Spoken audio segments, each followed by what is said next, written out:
Hello everyone, my name is Greg. I'm a GP in Bettystown in County Meath. I also happen to be a geek and I am a technical director in HealthOne user group.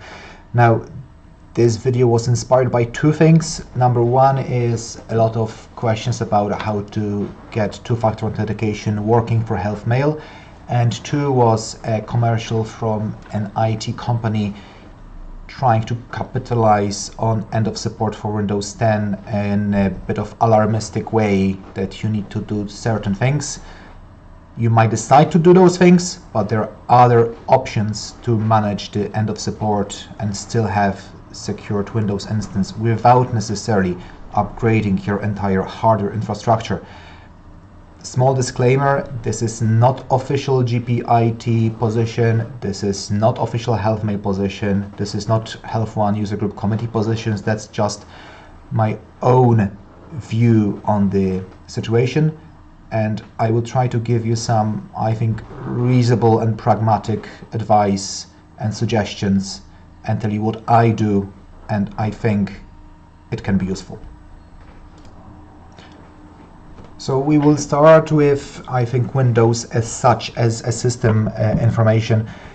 It is correct that Windows 10 will be ceasing support. Support meaning also security updates. The problem with that is that Microsoft will tell you that you need to move to Windows 11. However, they did create totally artificial requirements for hardware to be compatible with the Windows 11, which had been proven by certain what we would call white hat hackers to be false, as they are able to run Windows 11 on a spec much lower than required by Windows 11. Had said that, they will stop the support. So there are options to pay Microsoft, but I think they mostly offer it to enterprise users, not for regular users.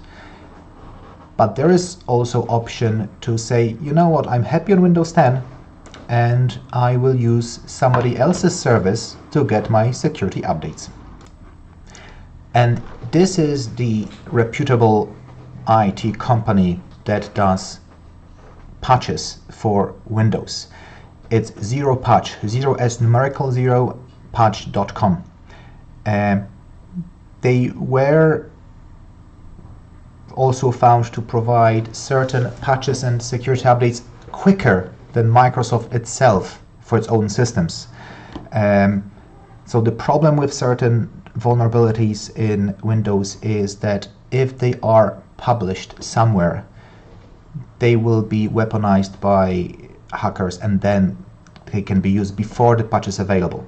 So those guys are reputable, they are doing a good job, and they are people using still Windows 7, Windows 8 for whatever reasons of their own, sometimes because of legacy software that would not be compatible with next versions, and that's what they're using to keep their system safe.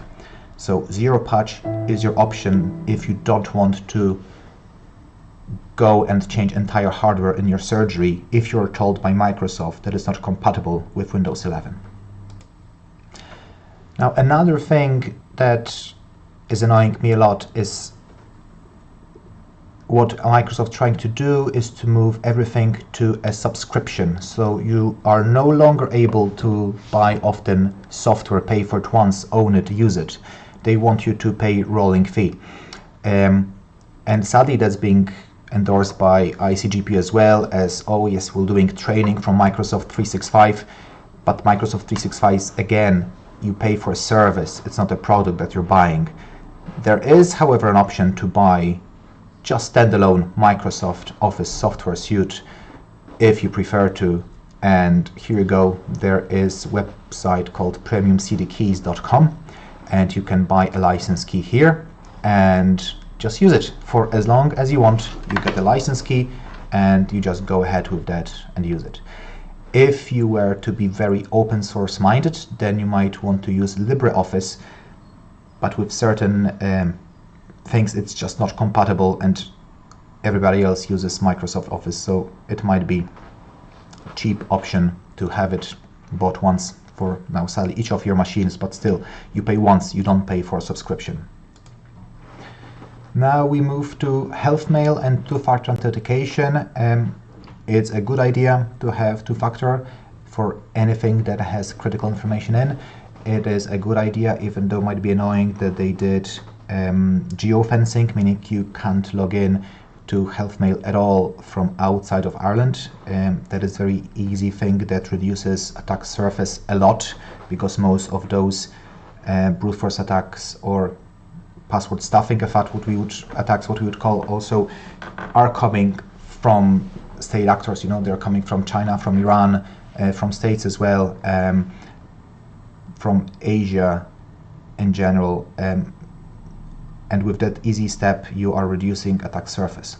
Still, two-factor will help, especially that usually we are at fault as we reuse our passwords and we have same passwords for different things. If you use the same password on some silly web page that was easy to be hacked, it's just there. The password is in plain text, available to be bought or found, and it will be, it's not a question if, it will be for certain tried on your different accounts to see if by any chance you used it again, and that way they can get into your accounts and services. So you might have received already email like this informing you that your account will be moved to two-factor authentication, and it is not a question if you want it, it's just informing you that it will be enabled, so you have to get ready before the deadline. My understanding was that the private HealthMail account, your personal HealthMail account, will be enrolled this year, and practice will go from next year, but we just got email I showed you a second ago on the practice website. So now we have to get, practice HealthMail account, so we have to get ready now to enable two-factor. You have to go to your view account option to see this dashboard, right? And we'll be working now from here. From here you would click on password tab on the side here, and it will default to changing your password, which you don't necessarily have to do, but you will be adding a sign-in method. And there are different options, as you can see, and the Microsoft Authenticator is the suggested, recommended option by HealthMail. I have trust issues with Microsoft as such. So even though the code and protocol for this encryption is public, it's open sourced, I use something different. So I use a thing called 2FAS, and they have versions for both Android and iPhone, so whichever is your mobile device, you can use it within it. So the way to activate it, you would click on Microsoft Authenticator, but if you want to use 2FAS, you would click I want to use a different authenticator app, right? And then you open your 2FAS software on your phone, and you follow instructions essentially. You click big red plus on the right bottom corner, you click next once you're ready, and you will be presented with QR code. Now this QR code will be needed. It creates a secret for your account. What I would do now, not only scan it, but also take a print screen of that and print out this QR code, keep it in your safe together with your morphine, midazolam, whatever you have in your surgery, because if you lose your device that has been delegated to manage your two-factor, or you want to add a second, third, fourth, fifth one, you can do it that way. Once you scan your code, it will ask you to enter the 6-digit rolling key as in your authentication app. And after you click next, you are sorted and you have your authentication app time-based one-time password. Time-based meaning this 6-digit code is rolling every 30 seconds when you are logging in. It is once in a 24 hours requirement. So if you are logging into the account, to your HealthMail, sending a script, if it's 24 hours past your last two-factor authentication code being given to HealthMail, it will ask for it again. And since we were touching on passwords, the good password should be a password you are unable to memorize. It should have high enough entropy that you're reading it and like, how the hell do I even remember it or type it? So the best practice would be to use Password Manager. Bitwarden, again, open source product that has both free version and the premium version that's just 10 quid a year. And you can add two-factor authentication for that with things like YubiKey. So there's a hardware token that you have to present to your device to be able to log in. That's what I'm using, because for this, when you log into your password manager, you have to memorize the password, obviously. So by definition, it is more likely to be cracked. Therefore, I use hardware key that I have to stick to USB drive or use NFC module to pay with my phone, authenticate with my phone, and that's what's storing all my passwords. It has extensions to the browsers. It has app for the Windows and mobile if you decide to use it as a standalone, not integrated to your browser, but it's very, very convenient, very quick, and it truly generates high entropy passwords that are effectively unbreakable.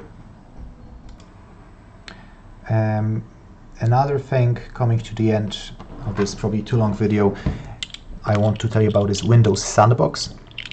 So Windows Sandbox is an excellent place if you need to go to a website or click a link that you're uncertain, is it genuine or is it looking suspicious. By definition, I ideally don't click any links from emails, and especially if it's private email or a weird email and you don't expect it. If, however, you decide, well, let's see, let's try, Windows Sandbox is essentially creating a new Windows instance within your running Windows. So you're running Windows within Windows, but they don't talk to each other.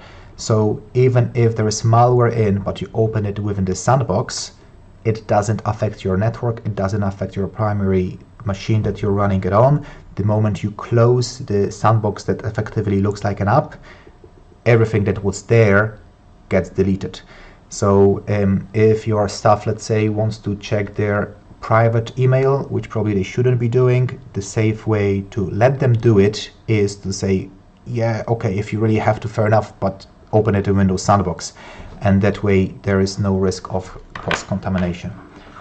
And very last thing, if you want to have quick access to different templates, shortcuts, there is this app called AutoHotkey, so you can especially if you look through the tutorial documentation, you can learn how to create custom shortcuts or combinations of letters that will result in long text being written for you, or certain combination of keys, clicks, and a certain part of the monitor being clicked. So excellent tool for automation. So I hope that was useful, and take care.